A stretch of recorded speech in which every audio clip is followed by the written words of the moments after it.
Okay, we're recording. Yep. Hey, we got Big Marko in the studio. Hey. Let me, let me give you a little introduction, man, just so we break some ice. Marko's one of our new specialist coaches. Comes from a movement background. Bit of a dude. We wanted to explore a little bit his journey, his movement journey today. Introduce him to the listeners out there and just see what we can learn from the kid. Yeah, man, welcome. Thank you, Joe. Pleasure, man. And the other boys. Thanks. Hi, Paul Tior is down the other end of the table. Hello. This is episode 15, by the way. Hey. Ooh. Was I meant to give us an introduction like Jungle Brothers? You do that now. Do that now? Yeah, 3, 2, 1, go. So, welcome to Jungle Brothers JB Cast. You guys know where we're at. You found our podcast, but we're at junglebrothers.com. You can also find us on Instagram at Jungle Brothers Movement, Facebook and all that. But yeah, heaps of good stuff going on. We'll do a little bit more of a spiel at the end. But we're a pretty gangster gym down in Botany. Got a pretty epic community down here, and we like to provide high quality goods for the people. So I hope you enjoy the episode.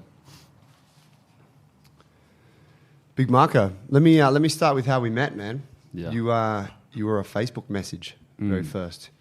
Yeah, I did. Some like good looking young dude messaged me on Facebook. Was like, hey bro, I see you guys are doing movement. I'm looking for a gym, and we met up, and then you came and trained at our gym. What was give us a little background on that?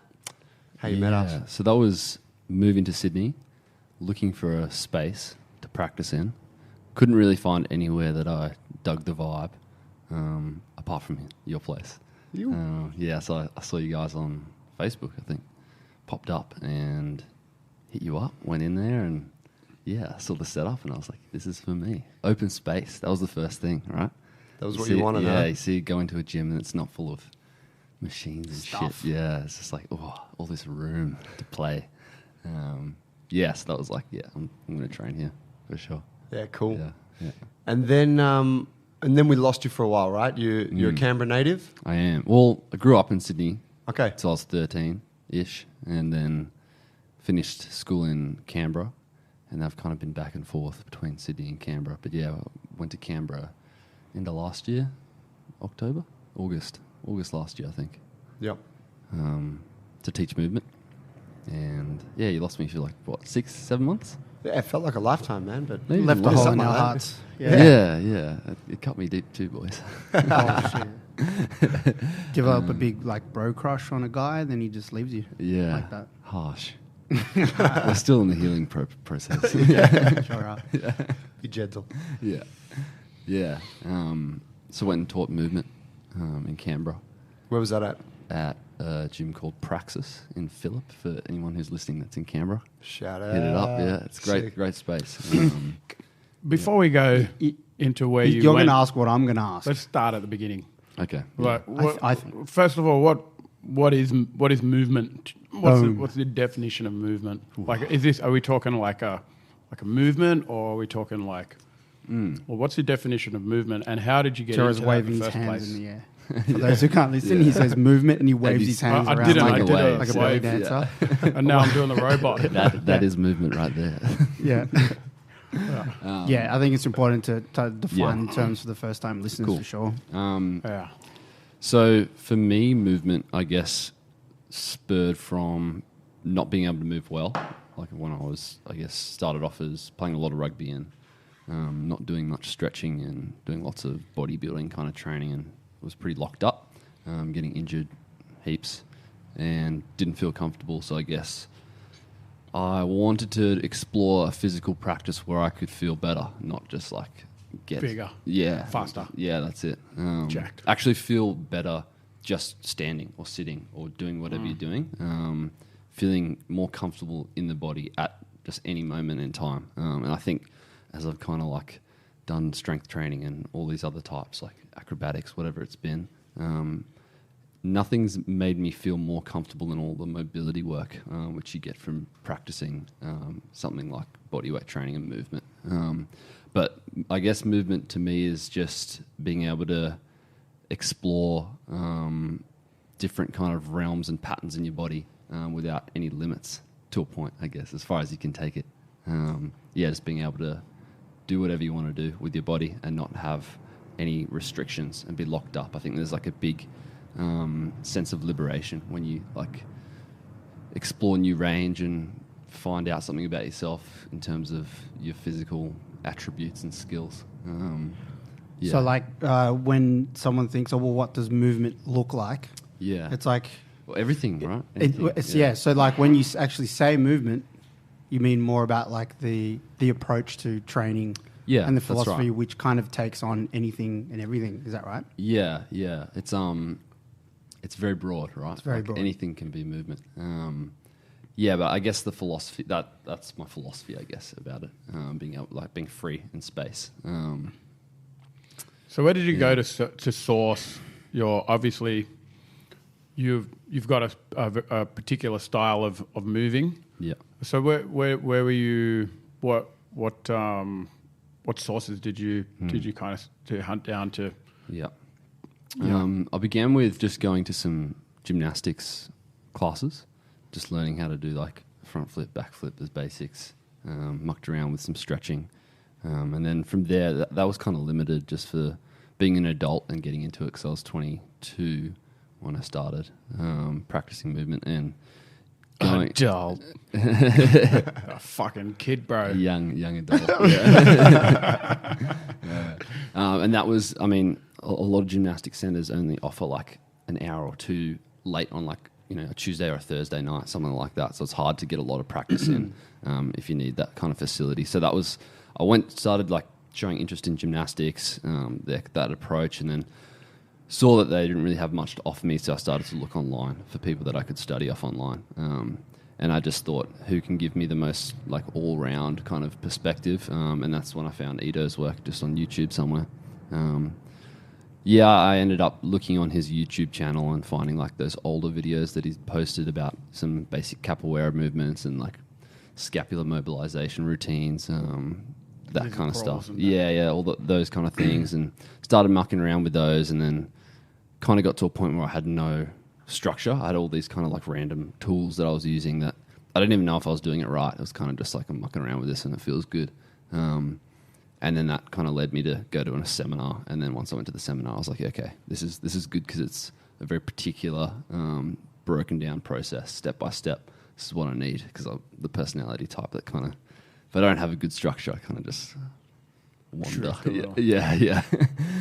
Just for the people listening too, that's Ido Portal, right? Yeah, Ido Portal. Yeah. So the Movement guy, X. the movement guy. The movement man, yeah. Yeah, he's big around the world. And I think He there'd be a lot is, of people yeah. listening who probably don't know of his work, right? Yeah. But Google that shit. There's a bunch of good videos to watch. Heaps of stuff online that you can find out about him. Programs and videos and the works. Yeah, good place to start, I think. And for me, that was a really like wholesome place to start. He kind of offers a lot to do on different planes, and then once you kind of figure out what you're into, you can go off and find out more about whatever you're specialising in, I guess. But yeah, That's kind of how it's pretty similar to what happened with you.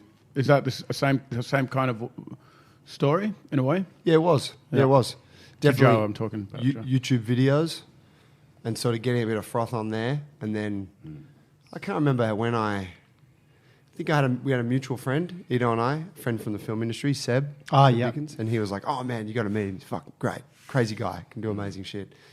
And then same thing. I was playing around with it for a bit by myself, and then I booked a workshop. And then after the workshop, I was super in, all in. Yeah, like that first workshop was pretty I would say it was life-changing. Yeah, I agree. Without being a Tony Robbins experience. Yeah. It is just, it's physical training, but it's this philosophy and just this, perspectives, right, that really can shift the way you see things. Yeah. Movement X. That's that was the Is one. that the one? That's one I hit Yeah, I up, did the Movement X as well. Did you find it as profound an experience? I did. I don't, probably not as much as you guys did. I probably scrutinized a little more. Only because I saw a lot of disciplines coming together into one pot, and I felt like those disciplines didn't get the credit they deserved in a way. You know what I mean? Yeah. It's kind of like CrossFit doing Olympic lifting, energy system development, and gymnastics, but it's CrossFit, you know? Not to say that Ido Portal's method is anything like CrossFit, but it is packaged in a way where these movement patterns are almost like trademark to him. But at the end of the day, they've come from somewhere, you know? Yeah. Kung Fu, martial arts, gymnastics, capoeira, acrobatics, so Dance. dance. Dance. And Sounds. to be honest, growing up with, married to a dancer and living with a bunch of fucking amazing athletes that could do phenomenal stuff, it probably wasn't as like impressive to me to watch, because I've seen people like that just doing the day in and day out, trying to get make a living out of what they do, and they're all exceptional movers, you know? Mm. So, yeah, it was, what I liked about it was that he brought what these disciplines are generally locked up in their own little worlds. He's brought them together, and then he's introduced them, sorry, Joe, he's introduced them to the general public, you know, because a lot of these disciplines aren't looked at as something that the average person can access, and they're looked at as a sport or something that you should only do from the age of 4. And if you try to do it when you're an adult, you're just going to get injured. And I think that he's gone out there and discovered or created a method that's accessible to the average human being, and that's what I think impressed me the most, you know. But I did also see that a lot of that source came from other areas as well. Yeah, yeah. It's a good point. I mean, he's definitely got a strong hold on the whole thing, right? There's the guys of the movement community, but it's his movement community. Yeah. It's pretty tight. So what happened then? Go on from that, you know. Where did you, because you trained with him online for quite a period, right? Yeah, probably a year and a half in total. Did Yep. online coaching, which was intense, really, really intense. What's that look like? It begins with some pretty basic testing. So basically you get a series of exercises to film, a whole bunch of movements. I think they were like a weighted chin-up, weighted dip, pretty basic stuff, like a 5x5 dead, some squatting stuff. And then from there they get like a bit of a rough overview of where you're at. They also test your mobility as well. And then you get your first 2 phases, and they work in 6-week blocks. You get the first phase, which is 2 6-week blocks. Oh, no. First 2 phases. Yeah. 1 phase is 6 weeks. Yeah. And it's, pretty intense. I think when I started, it was 3 hours a day off the bat, 6 days a week, with hand balancing every day, hand balancing mobility every day, and then straight arm, bent arm strength, and then a lower body session as well to begin with, and alternating. And then as you go along, they increase the skill work every 6 weeks. It's something like just out of your reach kind of thing. And I would be wrecked like the whole time. At the end of week 1, I'd be so cooked, like busted. And then you kind of got this motivation because you're keeping in touch with an online coach, and they're kind of just giving you just enough to get through it. Because sometimes you doubt it. You're like, man, I'm fucked. Like, should I keep going? Feel like this. Yeah. And more often than not, it was the case of just pushing through it and just not being a pussy and just going, okay, get my sleep in check, get my diet in check. If everything's well, then the training ends up being pretty productive. But yeah, every 6 weeks it was just a step up, and I'd find that every 6-week block, when I'd get the program, I'd look at all this stuff and try it out, and it would just be so hard. And then by week 6, I would just be getting the goals that they would set for you in week 1. I would just be getting those goals in week 6. And then you get another new 6-week block, and then it would just be that again. So it's just constantly redlining, basically. And the volume increased more and more the longer I trained with them. So I ended up starting off at about 3 hours a day, and then for 6 days a week, and then it ended up being probably like 5 or 6 days a week, with sometimes 2 strength sessions in a day, which is, I think, like for some people that can work. Depending on the person, I guess. If you're on the fucking gear, Yeah, that's yeah, a lot of training, bro. Yeah, I mean, That is a lot of volume. it's heaps. Yeah, Heaps. yeah. So, like you said, the movement stuff for you was you enjoyed to train in this way because it made you feel like better, like as opposed to like beating yourself up on the rugby field, etc., or the bodybuilding. Yeah. Like you're describing a lot of pain and anguish through the training, but are you at the same time? Are you starting to feel looser and Better. freer? Yeah, Okay. The rewards from that kind of training were just insane. Like how I felt just moving around. Like if I'd have to I don't know, pick up like a cousin, a young cousin, play with them on the ground, whatever it was, and just the hips and the spine, like, and the shoulders would just feel amazing. And there was just like this, more comfort in my body, a lot more comfort. And even doing basic things like going for a surf or like, you know, jumping up and climbing a tree, whatever it was, just so much confidence. You know, the grip strength is just like shot through the roof from not, you know, from someone who couldn't really hang off a bar for like a minute, to be able to do like 3-4 minute hangs. And it's just like, yeah, it's just, you feel it, like you feel it in the moment. It's like, oh yeah, superhero shit. Yeah, it feels good. Yeah, it definitely feels good. But I definitely agree that the volume is a lot, and depending on your body type, I think some people respond really well to that kind of volume. I know people who train 8 hours a day, and they're making their results are fucking linear. They just keep going and going.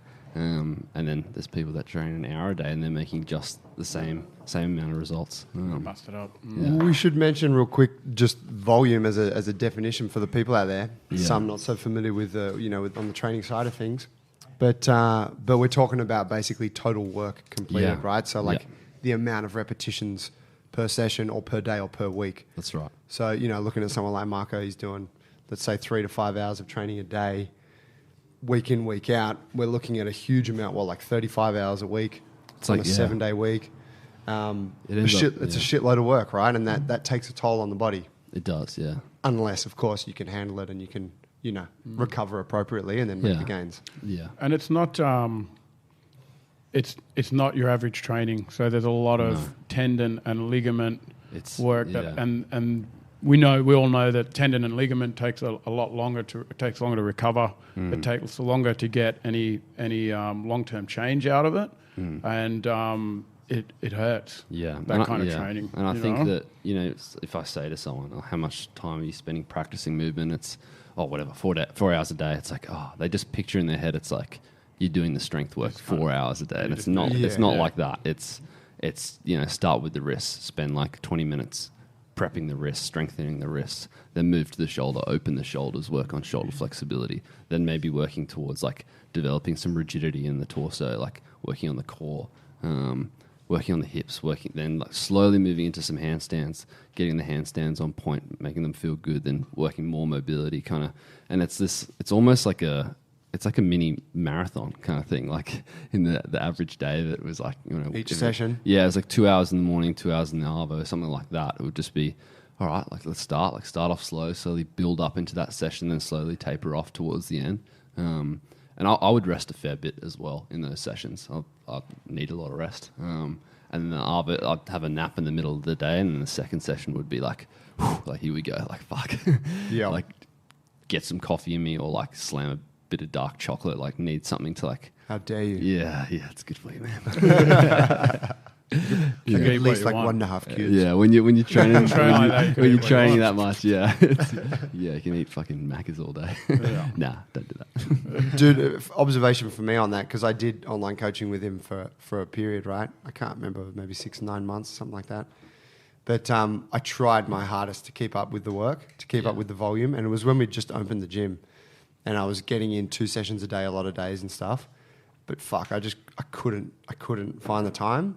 Yeah. And it's very time consuming. Yeah, and because I was pressed for time a little bit, and probably just more how my mind works, I'm not mentally that engaged in spending that much time training. I would rush, I'd like try and rush through my hand balancing session, which just means that all your sets are fucked. Like you just keep screwing it up, the quality's low. It gets frustrating, and I just remember being like, man, how do I incorporate this? And I think, if I were to do something like that now, I'd take a much slower approach, and I'd probably just cut the work in half and like get more out of it for myself. Yeah. But it was interesting at the time, like trying to hustle through and just sort of hitting a brick wall with it. Yeah. You still got a lot of like from where I was standing and watching from the outside, that were some of the biggest jumps that you've made in your just body weight strength and like body awareness, and it's true. For sure. Even your composition changed a lot. Yeah, it did. It gave me a lot of gains. A lot of good stuff came from it. Almost had a 6-pack. It's like fuck, bro. 3.5. Almost had pecs.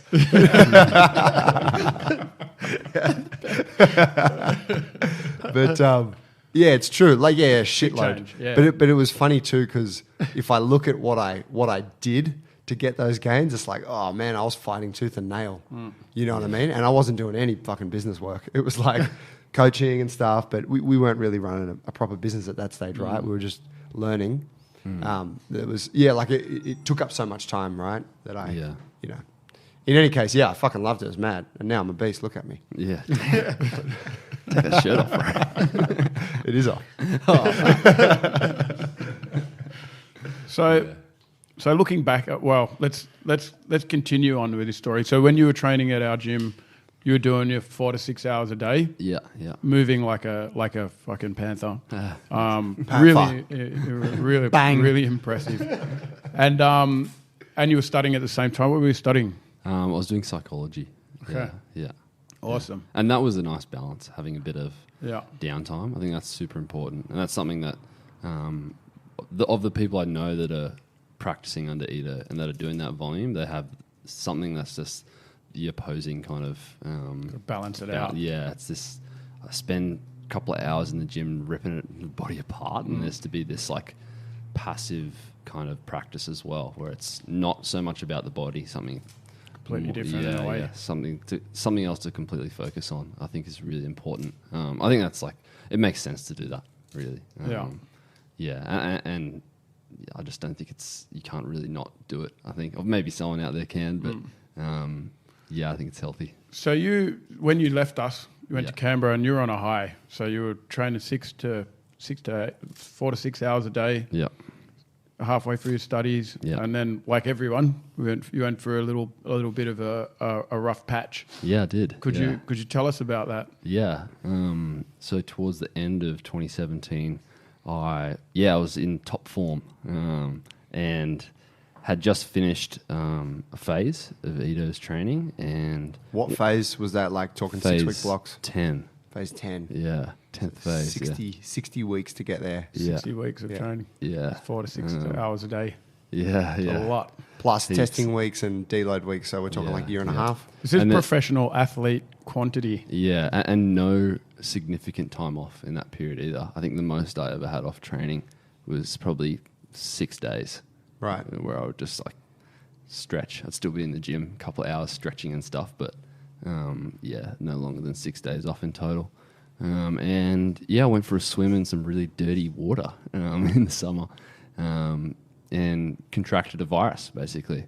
Swallowed some water, like accidentally, and got this virus that knocked me around for a couple of weeks, and then tried to get back into training, noticed that I was like just way behind, like I was doing, stuff that I used to find super easy. I was really struggling and kind of ended up going to the doctors about it. They were like, have some antibiotics, here you go, just have these, this will take care of it. Did nothing really. I took 2 courses of antibiotics, I think. And you're still keeping up? Did you stop training at this stage? I was training like maybe like 2 or 3 times a week for about an hour, but it was... Pussy. Yeah, I know, that's fucking lightweight, yeah. Wow. And so I ended up that nothing happened, just was still sick kind of thing, and then just kept getting more and more fatigued the more I would try and train, even though I wasn't doing much. I was still kind of doing intense work. I was doing pretty maximal effort kind of movements, and eventually I just kept getting more and more fatigued and more sick, and ended up having like probably an 8-week period where I couldn't actually do anything. I was just bedridden. I managed to like do a little bit of teaching, but it would absolutely gas me, like one class a night I was teaching. And that's a real plummet. To go from 6 hours of hard training to 0, getting fatigued from taking a class. And I wasn't even like, usually when I teach a class, like I'm doing the stuff, like joining in a little bit and being energetic, but this time around it was like I was just there, like just... You were like a weightlifting coach. Yeah. Besides. Yeah, that was it. No offense, Yaz, not you. The other weightlifting coaches. Yeah, it was fucking annoying, especially because I was super keen like to get into it, and then also being around lots of people that are moving around and showing, and they all had energy, and I was just gassed. And you got these skills, right? Like they're locked in there. But I wasn't expressing, and it was like this battle in my mind where I was like, well, what's going on? I don't know if this is making me worse if I keep trying to push it, or maybe I'm just being a pussy or something, and like I'm a bit unfit because I had a couple of weeks off over Christmas, something like that. And yeah, it just ended up getting worse. And then eventually I was just really, really crook and I couldn't really do much. I was like super unfit. Probably, had the 8 weeks just at home, kind of chilling, being depressed, can't do anything. Ended up, just trying to self-diagnose. And that's always the worst thing to do, hey?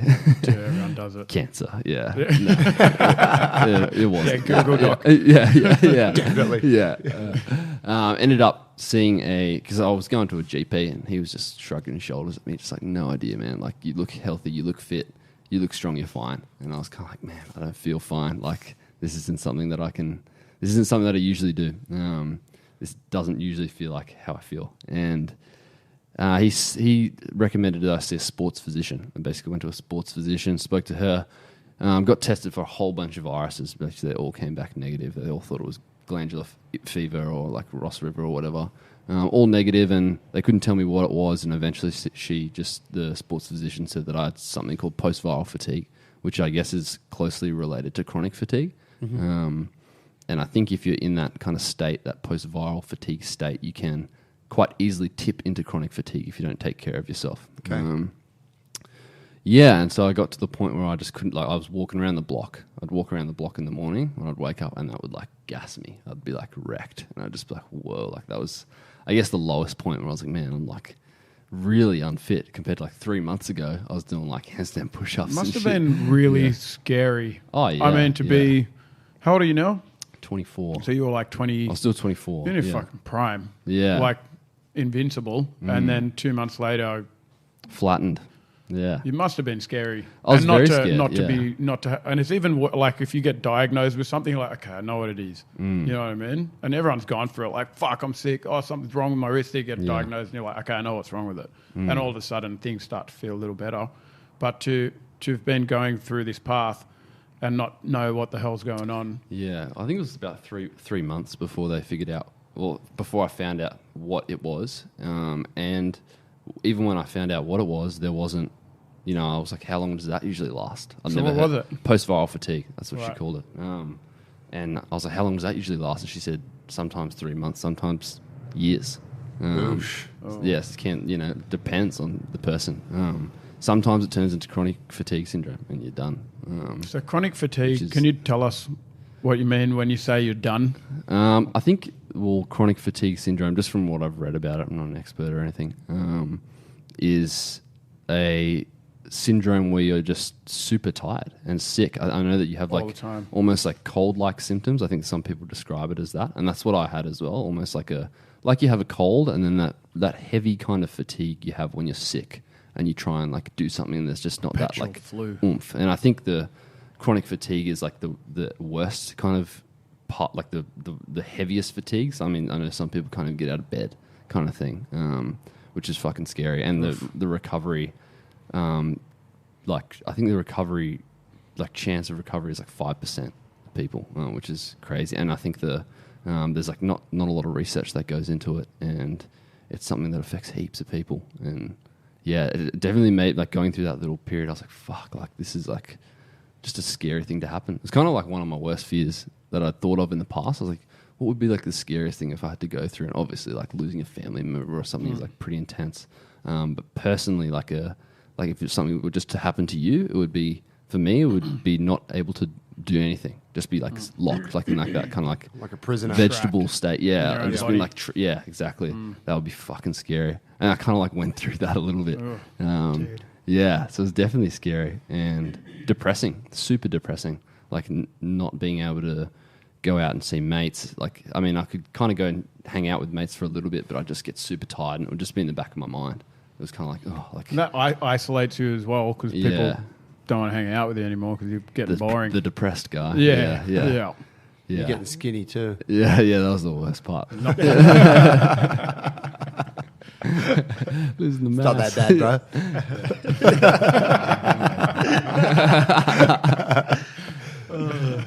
What so then what was the so what did you do, what were your tools during that time, because you're a pretty happy, positive guy, right? Yeah. So how did you manage that kind of the depressed state you're in? Yeah, so initially I didn't handle it very well. I was just down. I was just like, fuck, this sucks. This is happening to me. Like, why me kind of thing. I haven't done anything to deserve it. Yeah. That kind of thing.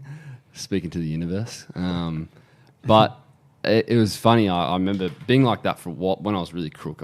Had that in my head. I couldn't really do much. So I was just hanging out at home, being depressed, just being useless, being a worm. And then I think once I had gotten like a little bit of energy just to walk around the house and like walk around the block,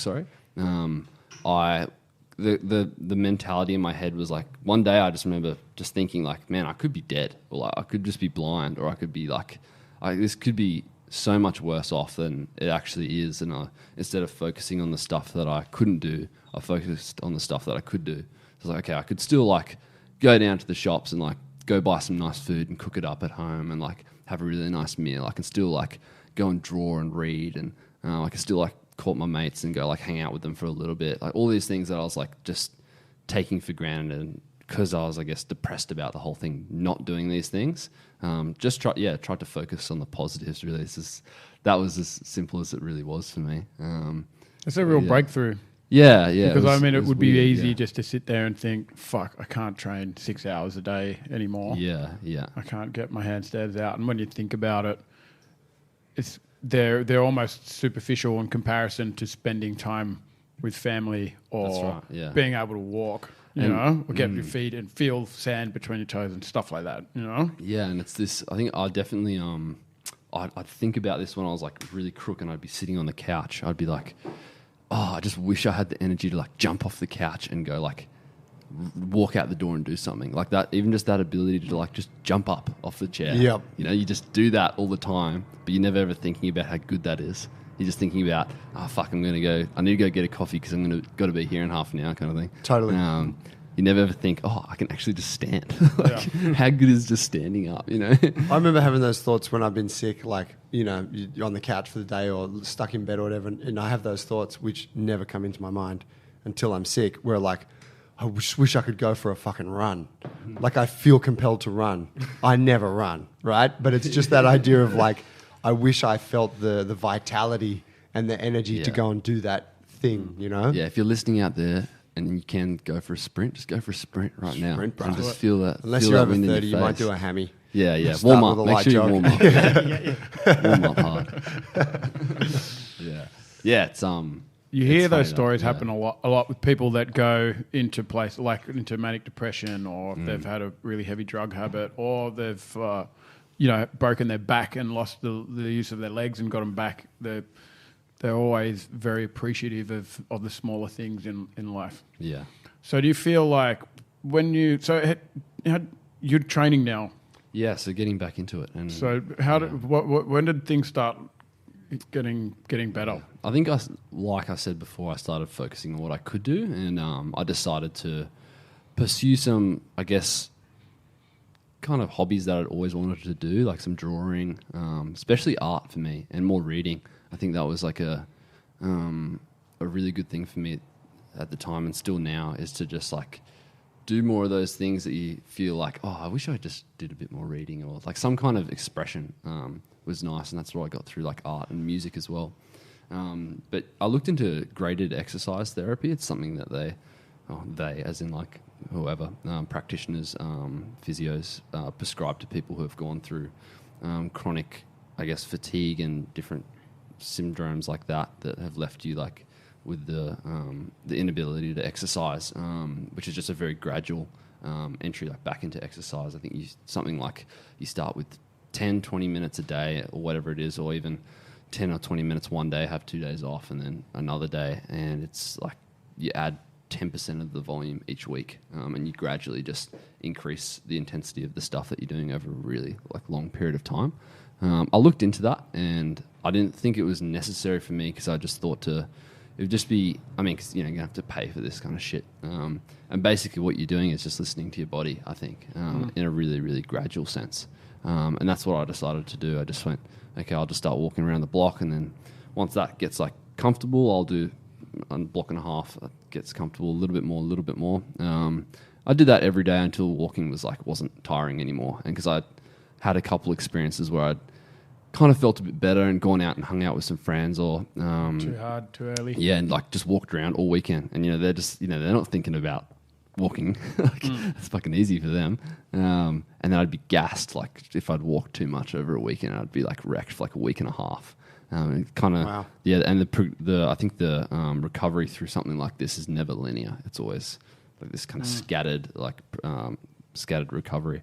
So yeah, I just went off feel, I guess, for a while, and then eventually just started doing a lot more stretching. I think stretching for me was like a big thing to take my mind off it, and also a really nice thing to just feel the body. I think the walking is great, and it made me actually appreciate walking a bit more. It's just like a pretty therapeutic thing to do, but the stretching in particular for me was like, okay, like really isolate a muscle and like get really deep into a stretch, and be sore the next day from stretching, and not have to put like much energy into stretching, and it would make me sleep better, make me feel more relaxed. I'd be in a better state of mind after I'd stretch for like an hour or 2 hours. Sometimes I'd just go for ages, and yeah, then after a lot of stretching, fair bit of walking, then I just slowly added some very, very light resistance training. I think I started with like ring rows, but on like a huge angle, and then some like push-ups that were like elevated hand push-ups, so I wasn't even in like a full push-up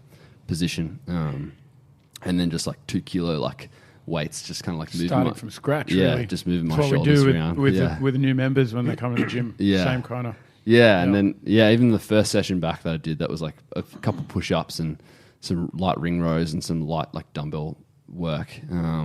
It flattened me. I was like wrecked for a couple of days, and then and so I just kind of slowly built it up like bit by bit. And I think I spent like maybe a month doing that kind of stuff, and then now I'm getting back into some bigger movements like chin-ups and dips and stuff, and working on some handstands again, which is really nice. And it'll slowly get back there, but that's all good. I'm alive. I can see, I can hear, so Nice. life's good. So going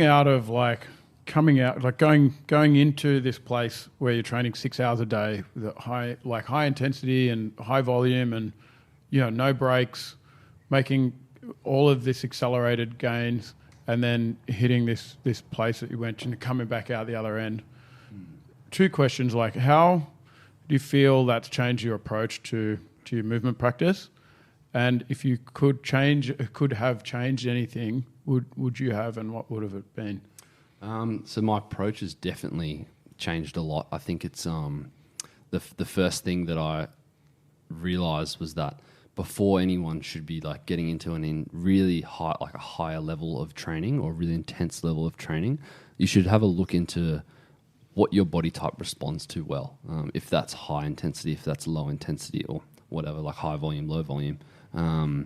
And yeah, like taking the time to look into that. And I think that's just a really, really like good step to take before you get into it, to know. Like, when you mean like look into it, you're talking like look within yourself, or do the research? Experiment with training. I've also like having that thought, I kind of looked up if there was any way to kind of roughly test this, and I came across Charles Poliquin's Braverman's test. I don't know if you guys have heard of that. Is that his test, the Braverman? I think he's got something to do with it. I think he's got he relates it to those like those Chinese medicine archetypes or something. It's like all those. There's like they're all elements. It's like fire, water, earth, wood, and stuff. And you basically go. Comes a lot down to brain chemicals, doesn't it? It does. Yeah, I think that's his. I'm not too too sure about how it all Sounds works. Pretty fucking hocus pocus to me. That's rock solid. What are you talking about? But it's interesting. I took it last year. I've never been the same again. Yeah. So the way it works is Tell us, please. it's like hundreds and hundreds of questions, like basically like a personality like test, I guess. Scientology. It is a bit. It is. And It's like if you were in this situation, here are the options. What would you choose? And they're all right, but it's like, eat the sandwich. yeah. Red pill or the blue pill? Yeah. And you just answer all these questions, and it's pretty in depth, and you just get to this point where it puts you in like a category, and you're not specifically like in one category. You can like be spread up. Both. Yeah, you can have like mixes, and then each category kind of tells you what type of what type of training intensity and volume would be most suited to your type.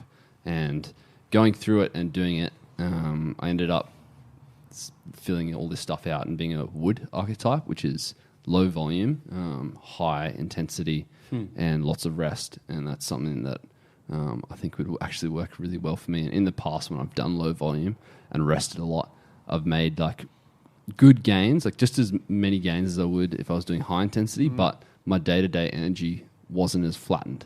Right. You weren't as wrecked. Yeah, I wasn't as wrecked. I wouldn't feel like I was overtrained. Whenever I was, yeah. I would give a definition for the people there on intensity. So we've got, Marco's mentioned volume and intensity. Volume, we're talking, amount of repetitions performed or total work. Intensity, we're talking about the difficulty of the work, so the effort. So high intensity, is heavy efforts, low repetitions generally. So if you apply it to a deadlift, something like that, low repetitions, very heavy weight. Whereas if you went for a high volume approach, it would be low weight. So then they sort of have an inverse relationship. Can you give us a body weight example of that? Yeah. So intensity. So say like for so say for me, a high incline volume push-up. Incline push-up would be very low intensity, High intensity and high volume. Yeah, great, bro. But yeah, so an easier variation, incline push-up. You can do a shitload of reps. It's not particularly hard. That's low intensity, high volume. But if I went to a handstand push-up, I could complete probably none right now, but maybe 1 or 2 reps in my prime. That would be high intensity, and I might do 5 to 10 reps per workout, sort of thing. So that's the looking at same kind of movement, but the varying those two pieces. Yeah, and usually those more like those higher intensity exercises are neurally draining. Your nervous system is working really hard to produce that amount of energy, and for some people that takes a while to recover from, and for some people it doesn't. For the freaks out there. Yeah. So just going back to the stretching thing, maybe you guys can shine some light on it. I thought that the stretching might fatigue you. Why do you think the stretching doesn't fatigue you? Initially it did. Yeah. It was the walking kind of was like step one. Just get moving around. And initially, it did. I don't know why it would. I don't know if it was like... Because stretching can be intense. Yeah. I mean, the stretching I was doing was very passive, very like relaxing kind of... If you're thinking like, it's not like yoga even where there's like you're using your core a lot. It was like get into a hip flexor stretch position and sit there in like a really relaxed state for 5, 10, 15 minutes in that one muscle and kind of just really like slowly move around in that position. And it was like that. It wasn't anything where I was like really contracting. Chasing. And yeah. So it's kind of pretty chilled. Yeah. Yeah, it makes sense, right? Like I think we often take probably a more intense approach to our stretching, where we do all different approaches, but if we're going to choose, it's normally something a bit more active and a bit more... which I think is more effective as well. Yeah, right, if you got to choose. But exactly, it is neurally fatiguing for as men well. Especially. For men, the active work is definitely much more effective. Yeah. Because men are pussies and they don't want to hang out and stretch for 10 minutes. Yeah, or just... maybe. I think the... What chance of getting caught? Yeah. Stretching, bro? I think for men having like usually having more strength, that I guess the silver lining, whatever, the bad side about that is having the tightness around that, and being locked in position and going into your end range and not having been there before, like with females, so they can pretty easily get into those end range positions. If you haven't really been there before, you don't really have much strength there, and that's what the active stuff builds, is the strength in end range, and that kind of helps a lot with the males because we're usually pretty weak in end range kind of positions. So true. Yeah, but I guess the weakness there is also like when you don't have strength in those end range positions, you're just going to get injured. So I think that can happen quite often with females and males as well. Is that if you're just doing heaps and heaps of passive stretching, relaxed stuff, and then you go into like a deep end range position and it's got like a bit of impact or something behind it, that's when you're going to like twinge something. Sneeze. Yeah, that's it, yeah. So coming off the back of this journey of yours, what are your like talking to, I think for a lot of our listeners, they're not familiar with that level of training. Yeah. And they're coming from a different lifestyle and they're probably a little bit older than you. What's your takeaway or takeaways from your experience that would be relative to, to the average punter who's on a bit of a journey themselves, but trying to juggle it with all the other life demands? I would say that if you just prioritize, it can be done. If you've got an hour a day to train, which I know that even for a lot of people that's tough to do. Figure out specifically what goal, why you're doing it, what's the reason, get a good reason behind it, and find a specific goal and chase that, hit that, and then put it in maintenance mode and work on something else. And I think that level of volume that I was doing was purely because I was working on so many things at once as well. It wasn't just like body weight strength, but also like the kind of dance-like movements and mobility and all this other stuff, which just pile it all on top of each other, and it ends up you have to kind of do 6 hours a day because it just takes so long to work on everything at once. So I'd say pick something specific, work towards that if you're limited with time, and then put it in maintenance mode and work on something else. Yeah, sick. Yeah. And you started teaching our handstand class this week, Wednesday nights. Yeah. How'd the first session go? Dope. Yeah, it was dope. It's packed. Yeah, it was packed. It was awesome. It was a bit of a playful session in my eyes. I think some people rocked up and I think they got more work than I thought that they thought they were going to get, purely just from how much time we spent on the wall. But I let people play around with different stuff, and it was good. It was a fun session. Everyone enjoyed it. I'm going to look forward to next week. Yeah, it'd be sick. T, what was that other question you asked me? I forgot to answer the second question. It was if you had, looking back at the journey that you've taken, if there was something you could change. Yeah, so actually I wouldn't change anything about it. Hey. I mean, I think it's one of those things where it's like you have to go through it to learn it kind of thing. And yeah, if I had to go through all this kind of shit, and I'm still dealing with it, right? I'm still recovering. I'm definitely far from where I was, but I think that it's a really valuable lesson for me to learn at this age, and I'm kind of thankful that I learnt it now rather than getting to having a family or something and going through something like that would just be fucked. Like, man, you couldn't really afford to have that happen to you.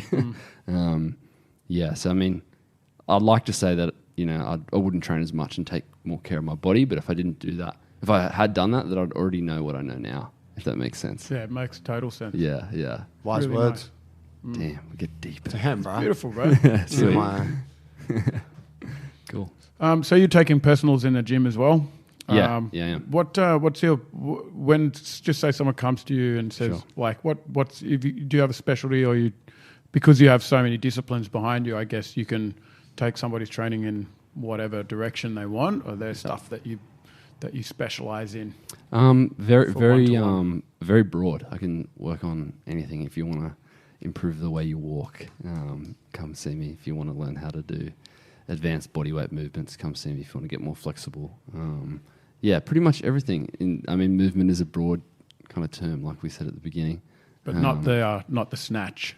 Barbell snatch. I've done a bit of work with Olympic lifting. I have done a bit. I had a couple tumbles doing some Olympic lifting. I got into it a little bit late, and but it's getting better. Getting better. Well, you got Yazzie here now. That's right. Clean your form up. That's it. Yeah. I'm a tough client to deal with. Lots of questions. Perfectionist. Yeah, fucking oath. Yeah, for sure. Yeah. Sick, man. Sweet. Thanks for coming on today, bros. My pleasure. Good to have you in. Yeah, thanks for sharing your story. Yeah, awesome. It's beautiful. Yeah, really cheers. nice. Thanks, guys. Thanks for having me. Touching. Yeah. Oh yeah. Thank you. I didn't realize you were 24, dude. Yeah. How old do you think I was? I just thought you were like late 26, Breaks your heart a 27. little bit, doesn't it? Dang. Yeah. I'm Young like, bull. nah, it's cool. Fucking wise words. Sweet. Thanks, bro. Appreciate it. Haven't peaked yet, that's for sure. Just waiting for my Sick. Dope. All right, guys. Thanks for listening in today. Hey, if you like the episode, give us a little share. Share it on Facebook or share it with your mates. We appreciate the spreading of the good word. You can also leave us a review on iTunes because that's super cool. Lets other people know that we're talking shit that's worth listening to. And if you are out there and you want some help with your training, if you want to catch up, talk to Marko, if you want to talk to us, nutrition help, training, mobility, strength, whatever, junglebrothers.com, just hit the learn more button and you can drop us a line right there. Follow us on Instagram and all that good stuff. And we'll see you guys next time. Eat your veggies. Yep. Bye. Eat your veggies. Is that your sign off? Let's get something to eat. Thanks.